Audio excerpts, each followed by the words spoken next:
Hello friends, अब क्या होगा सीओ के साथ?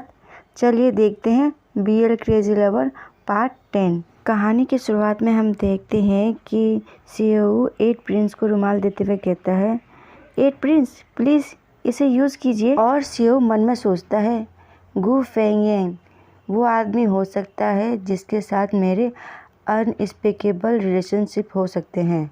तभी तो देखो वह मेरे सामने बैठा हुआ है अभी, और अभी मुझे बिल्कुल भी मालूम नहीं है कि आखिर इन दोनों का रिश्ता क्या था और क्या हुआ होगा इन दोनों के बीच। पर मुझे ऐसा लगता है कि शायद ये दोनों कुछ ज़्यादा ही करीबी थे। और फिर सीओ घबराते हुए सोचता है, और अगर इसे पता चल गया कि मैंने ओरिजिनल के शरीर में कब्जा कर लिया तो मैं तो मर ही जाऊंगा। और सीओ के इमेजिनेशन में से बुद्धा पल से डराता है और कोई उसके ऊपर काला खून डालता है, कोई उस पे काले खच्चरों का खूर दिखाता है, और ये सब इस विदेशी राजकुमार को उपहार में दिया जा रहा है सारा तलिस्मान। और सीओ चिल्ला के कहता है, कोई तो मुझे बचा लो। रो रहा है वो इमेजिन करके, और बेचारा रियलिटी में कितना डर गया है ये सब चीज़ सोच सोच के। अरे नहीं, मुझे लगता है कि मुझे इससे बचना चाहिए जितना हो सके। योर हाइनेस, मुझे माफ़ करना कि मेरी वजह से वो कप सेट टूट गया। मैं कल आपके लिए पूरा नया टी शर्ट लेकर आऊँगा माफ़ी के तौर पे, तो प्लीज़ मुझे एक और बार माफ़ करना। और फिर प्रिंस रू से कहता है, लॉर्ड चाओ, आपको मेरे साथ इतना विनम्र होने की ज़रूरत नहीं है। हम बस कुछ ही दिन पहले मिले हैं और मैंने आपको कुछ ही दिन पहले से ही जानना शुरू किया है, तो वैसे भी मैंने आपसे काफ़ी उपहार ले लिए हैं, तो अब इनकी ज़रूरत नहीं। और 8 प्रिंस सीओ से कहता है, लिटिल ई, मेरे भाई के लिए मेरे कलेक्शन से एक गिफ्ट चुन लो।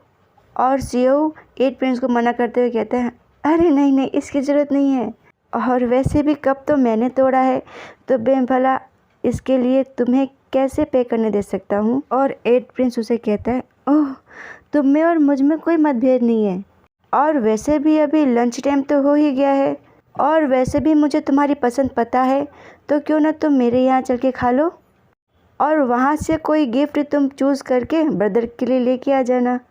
बस 8 प्रिंस की बात सुन के सीओ प्रिंस रू को देखता है, और सीओ मन में सोचता है, गू येंग लोगों को मना करने में माहिर है, क्यों ना मैं उसे कहूँ मुझे इस मुश्किल से बाहर निकालने के लिए।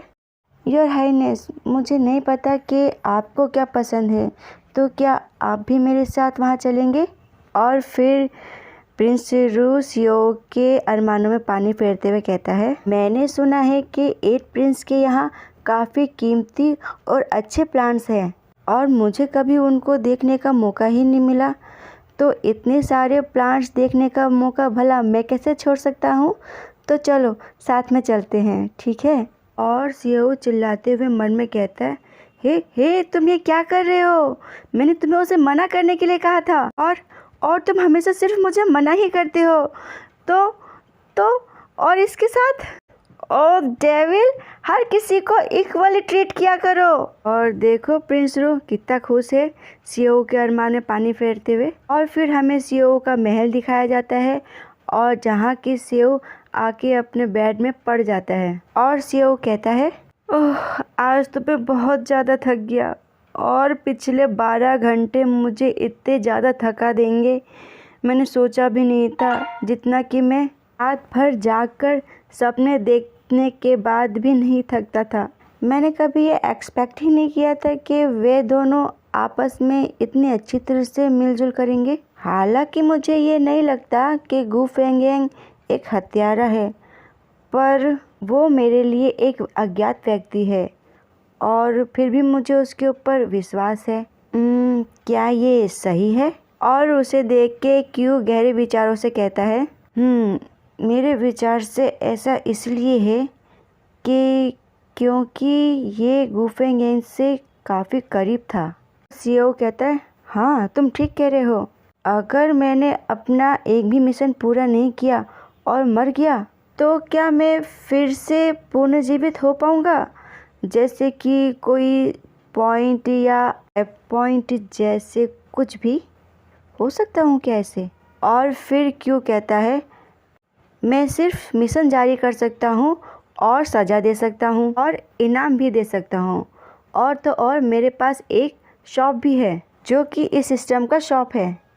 तो क्योंकि ये सब बात सुन के सीईओ कहता, एक सिस्टम शॉप, वह क्या है? आप सिस्टम द्वारा दिए गए पॉइंट और रिवॉर्ड से आप वहाँ सामान चीज़ें खरीद सकते हैं, लेकिन अभी आपके पास इसे अनलॉक करने के लिए पर्याप्त पॉइंट नहीं है। क्योंकि ये सब बात सुन के सीईओ क्यू पे चिढ़ते हुए कहते हैं, तो फिर भला तुम किस काम के हो? और फिर क्यू अपनी तारीफ करते हुए कहता है, हाँ मैं आपको एक बात ज़रूर बता सकता हूँ, वो ये है कि कई दिनों से आपके ऊपर कोई नज़र रख रहा है। और फिर सीईओ उसकी बात सुन के कहता है, हाँ तभी मुझे आजकल कुछ अजीब सा लग रहा था, फिर मुझे थोड़ी ठंडक सी लग रही थी। वैसे वो कौन है जो कि मेरा पीछा कर रहा है? और क्यों नखरे दिखाते कहता है, वैसे ये इन्फॉर्मेशन ऐसा नहीं है जो कि मैं रिवील कर सकूं, अनफॉर्चुनेटली। सीईओ फिर चिढ़के उसे कहता है, धत तुम किसी काम के नहीं हो, यूजलेस। और हमें रात का वक्त दिखता है और 8 प्रिंस का महल दिखाया जाता है। फिर हम देखते हैं कि 8 प्रिंस अपने महल में एंटर करते हैं और कोई वहाँ पे पहले ही बैठा होता है और वे 8 प्रिंस से कहता है, तुम आज बाहर गए थे? 8 प्रिंस चौंक के पीछे मुड़ के देखते हैं और वे इंसान वापस से 8 प्रिंस से कहता है, और क्या तुम चाओ इसे मिले? ये बात वह उसे बड़े घूर के देख के कहता है और फिर वे बड़े चिढ़े हुए अंदाज में कहता है, उधर जाओ, उधर वहाँ पे तुम्हारा दवाई है, उसे पी लो।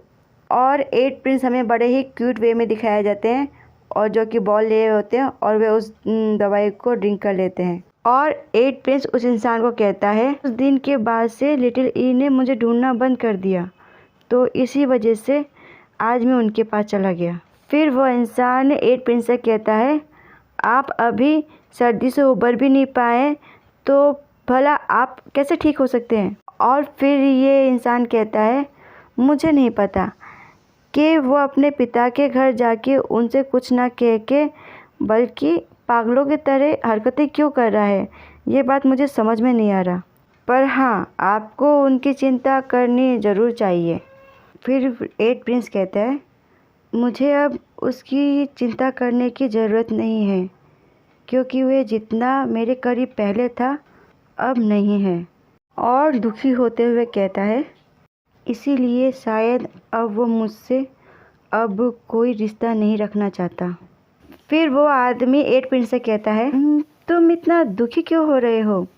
दुखी मत हो, वैसे भी क्या पता वो पहले भी नाटक कर रहा हो, और किसे पता, शायद हो सकता है कि उसने कभी तुम्हें सीरियसली ट्रीट ही ना किया हो, वो बस नाटक कर रहा हो। ऐसा कहते हुए वे एक बादाम का पीस उठा के 8 प्रिंस के मुंह में डाल देता है और फिर कहता है, मैंने युवराज को एल्डर प्रिंस के हवाले कर दिया, जो कि 1 साल के लिए अब दरबार में ही सीमित रह गया है, तो हो सकता है कि वे इस चीज़ के लिए आपको नाराज़ रहे या फिर ब्लेम करे। और देखो 8 प्रिंस कितना क्यूट लग रहा है।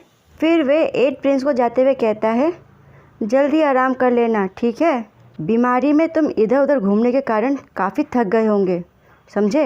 अगर भविष्य में कभी वे आपसे फिर से मिले तो पहले मुझे बता देना, और ये भी बता देना कि आखिर उन्होंने आपसे क्या क्या बातें की, समझे?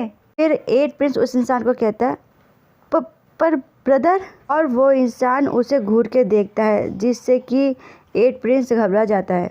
और फिर 8 प्रिंस घबराते कहता है, ठीक है।